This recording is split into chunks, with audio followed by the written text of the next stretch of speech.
আরিফ বিল্লাহ, খুব সিম্পল প্রশ্ন আমার, কেন এগুলো করছেন? মানে আপনারা কি ভারতের সাথে পেরে উঠবেন যদি ভারত সত্যিই মনে করে যে এই জঙ্গি ঘাঁটিগুলো ভাঙতে সার্জিক্যাল স্ট্রাইকের প্রয়োজন আছে? আওয়ামী লীগের মুখপাত্র ময়ূখ রঞ্জন দাদা, আপনি কেমন আমি আছেন? আওয়ামী লীগ কোনোদিন করিনি। আওয়ামী লীগ নামটাই তো আমি প্রথম শুনলাম আগে। বিএনপি, আওয়ামী লীগ, আমজনতার দল, তারপর কি সব নাম। আপনাদের দেশের নাগরিক নই আমি, আমি ভারতের নাগরিক। ভারতে আওয়ামী লীগ নেই। আমার তো মনে হয় না। আপনি তো আওয়ামী লীগের মুখপাত্র, ও আচ্ছা আচ্ছা। শেখ হাসিনার মুখপাত্র। আপনি বলুন যে সন্ত্রাসবাদীদের কি করে আটকানো যায়? সার্জিক্যাল স্ট্রাইক করে ভারত আটকাবে না আপনারা আটকাবেন?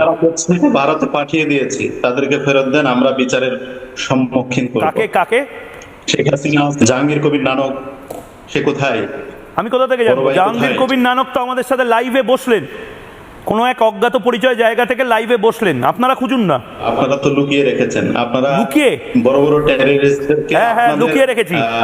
এই যে এই যে বাংলাদেশ থেকে এই যে এই যে লুকিয়ে রেখেছিলাম। এই যে এই যে ম্যাচ। শেখ হাসিনাকে পাঠিয়ে দেন। কাকে পাঠাবো? কোথায় আছে? লোকেশন বলুন না। আরো যাদেরকে আরে লোকেশনটা বলুন। লোকেশন কোথায়? আপনার বাসায়। আমার বাসায় শেখ হাসিনা আছে। আমার বাসায় আপনি আসেন। বাসায় আছে। রাফাল কিরকম দেখতে হয় জানেন তো? ভয় পান? তেজাস কিরকম দেখতে হয় জানেন? এই যে যে ব্যাচটা পড়ে আছে এখানে, গোর্খা রেজিমেন্টের ব্যাচ। গোর্খা রেজিমেন্ট যদি মাঠে নামে কি হয় জানেন? জানবেন না বোধহয়। চিকেন্স করিডোরের আশপাশে চাচাজানরা আসবে বলেছিল, সেখানে চিকেন্স করিডোরের চারপাশে গোর্খা রেজিমেন্ট আছে।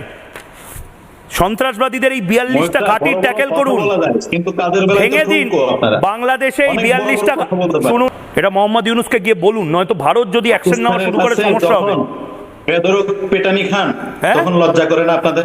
কি চীনের কাছে যখন বেদরক পিটানি খান সীমান্তে, আপনি কি চীনা লজ্জা করে নাকি? না আপনাদের?